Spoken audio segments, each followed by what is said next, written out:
Voilà, l'Observatoire a voulu organiser un colloque sur la question du logement cette année.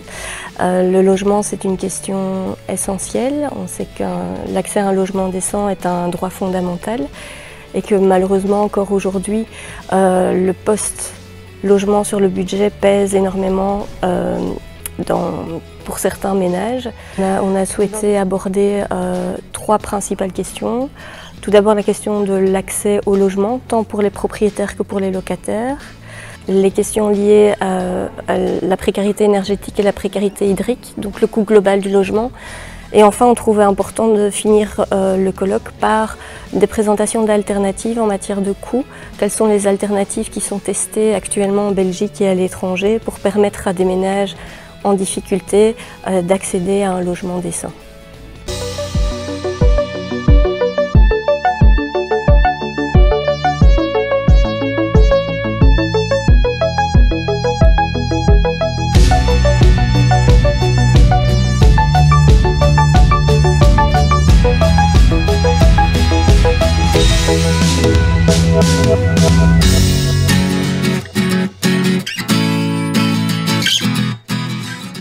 La chose la plus fondamentale que j'essaie de mettre en évidence aujourd'hui, c'est que le logement ne devrait pas être considéré comme une marchandise et un bien de consommation ou d'investissement comme un autre. C'est d'abord le lieu d'épanouissement des familles, des ménages et un droit fondamental qui devrait être garanti et rendu accessible à chacun. Le constat le plus marquant, c'est la différence de risque de pauvreté entre les propriétaires et les locataires. Donc les locataires ont des risques de pauvreté beaucoup plus élevés que les propriétaires parce qu'ils ont des revenus beaucoup plus faibles en moyenne.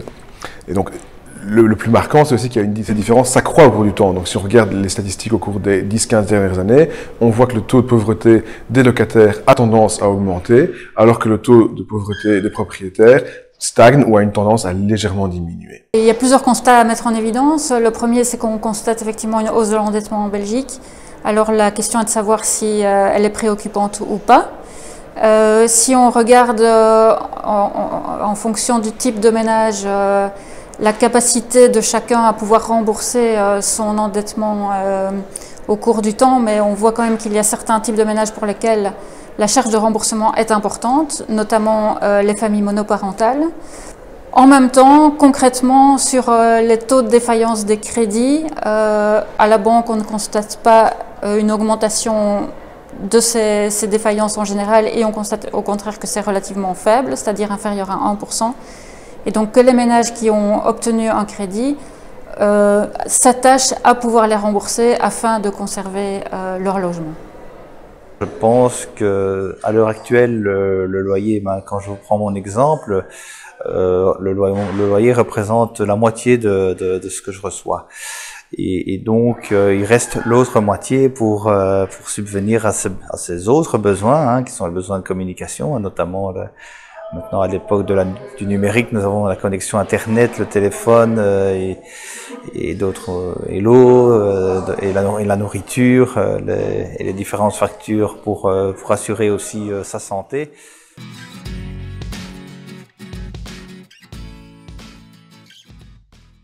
En matière de loyer, il n'y a aucune régulation actuelle, malgré que le bail soit devenu de compétence régionale. Il existe certes des grilles de loyer, mais elles sont purement indicatives. Pour la garantie locative, et là on peut même dire qu'en Flandre, les signaux sont au rouge, puisque le montant maximal de la garantie locative est passé de 2 mois à 3 mois de loyer en Flandre. Donc là, la situation est vraiment inquiétante. Et je crois qu'il faut plaider vraiment pour un fonds mutualiste de garantie locative. Wel, we hebben veel meer sociale huurwoningen met een objectief toewijzingssysteem. Dat helpt zowel de betaalbaarheid vooruit, maar het zorgt er ook voor dat er een gelijke toegang is, dat er geen discriminatie is, dat er geen selectiemechanismen spelen. En op die manier kunnen we ook de mensen die op die private huurmarkt niet terecht kunnen, omdat die niet betaalbaar is of niet kwaliteitsvol is, ook in een degelijke woonst voorzien. Dus we hebben nood aan veel meer sociale huurwoningen.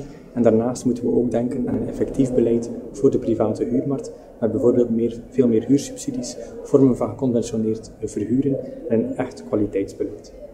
Donc pour ma part, la recommandation c'est de soutenir le crédit social Le crédit social, certes, prend une position de risque plus importante par rapport aux prêteurs classiques.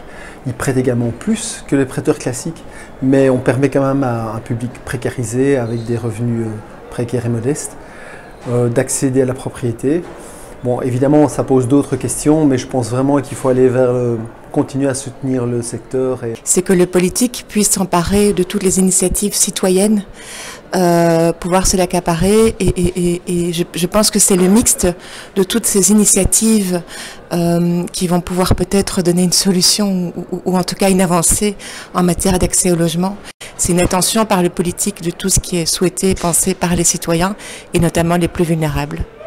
Si l'on pouvait diminuer le loyer pour que ça devienne un tiers du revenu mensuel, je pense que ça pourrait déjà m'aider moi, mais aussi et sans doute aider d'autres familles.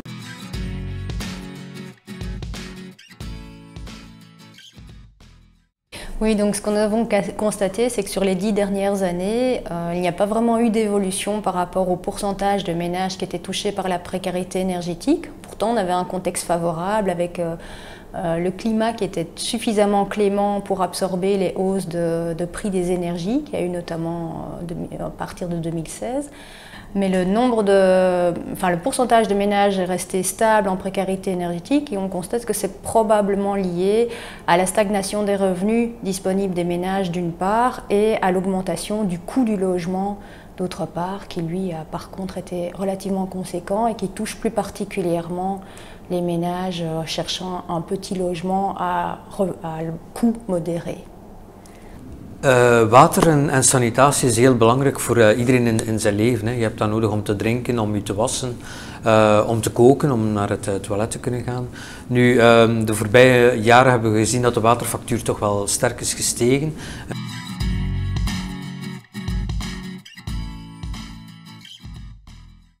Alors, comme recommandation, eh bien, je dirais qu'il faut pouvoir justement privilégier des approches qualitatives ou mixtes en plus des approches quantitatives pour pouvoir bien appréhender le phénomène de la précarité énergétique dans toute sa complexité et dans toute sa diversité. Een aantal mensen hebben ook moeilijk om een waterfactuur te betalen. Daarom vragen we om mensen zoveel mogelijk te ondersteunen, bijvoorbeeld via een sociaal tarief.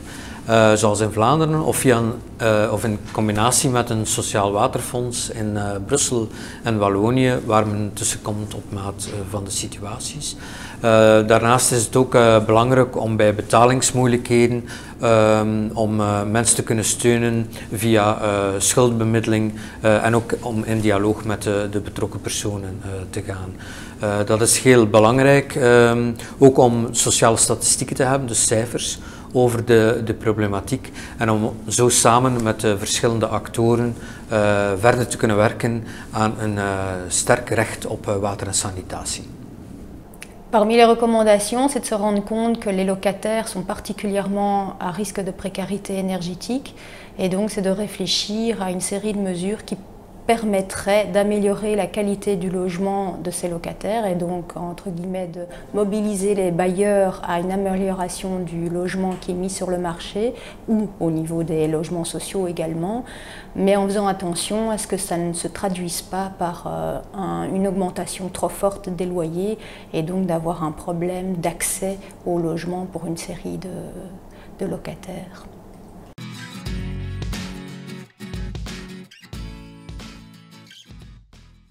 Blijven een aantal mensen aankloppen, en gelukkiglijk, op een sociale dienst, op een OCMW, waar die mensen op zoek zijn naar begeleiding, naar hulp, naar financiële hulp, naar technische hulp, om een probleem van water en onbetaalde waterfactuur op te lossen. Om te vermijden dat mensen afgesloten worden van het water, proberen wij zo kort mogelijk op de bal te spelen. En zijn er twee specifieke initiatieven die wij van kort bij opvolgen. Dat is onze aanwezigheid op de zittingen van de vrederechter. Maatschappelijk werkers gaan je begeleiden, gaan je hulp aanbieden, zodat er tegen de volgende zitting, volgende maand, een concreet voorstel op tafel kan gelegd worden van afbetalingsplan, van telastenneming van de waterfactuur, zodat er geen beslissing tot afsluiting moet genomen worden. Een ander project en een andere grote uitdaging is van hoe gaan we proberen de mensen gemakkelijker de stap naar het OCMW te laten zetten. Omdat we vaststellen dat er meer en meer mensen afgesloten worden. Al die mensen krijgen een herinnering van de watermaatschappij. Gaan wij proberen op verschillende manieren, met telefoon, met sms, met e-mail, misschien met huisbezoek, proberen te zorgen dat die mensen de stap naar het OCMW zetten, alvorens de watermaatschappij naar de vrederechter moet stappen. Met het oog op het oplossen van de wooncrisis. Het zijn kleinschalige projecten die samen met mensen in moeilijkheden en in een precaire situatie worden ontwikkeld. We hebben 2 hele interessante projecten in Brussel lopen, zoals het project Woonbox en het project Solidair Mobiel Wonen, waarbij we enerzijds leegstaande kantoorgebouwen herbestemmen tot woningen en anderzijds leegstaande terreinen ook gebruiken om woningen te realiseren voor daklozen. Wat heel belangrijk is in onze aanpak, is dat we echt vertrekken vanuit de talenten en de krachten van de mensen.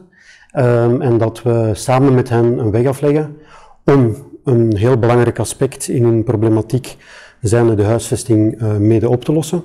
Heel veel mensen hebben het heel moeilijk om een betaalbare woning te vinden. En met onze projecten geven wij net die kans om heel goedkoop te kunnen wonen en tegelijkertijd ook te sparen, te werken aan bepaalde aspecten zoals gezondheid, opleiding, eventueel tewerkstelling. En dus eigenlijk een soort trampolineproject, zeg maar, waarbij je eerst de rust hebt, maar dan uiteindelijk ook zelf sterker wordt en kan stappen vooruit zetten in het leven. Le prix à payer, c'est d'être reconnu comme un citoyen à part entière. Ceux qui finalement n'ont jamais de logement ou sont toujours ou vivent dans des conditions absolument inacceptables, c'est pas d'abord ceux qui n'ont pas d'argent dans leur poche, c'est d'abord ceux qui ne sont pas reconnus comme des êtres humains à part entière, c'est ceux qui finalement ne sont pas reconnus comme appartenant à la société dans laquelle les autres vivent.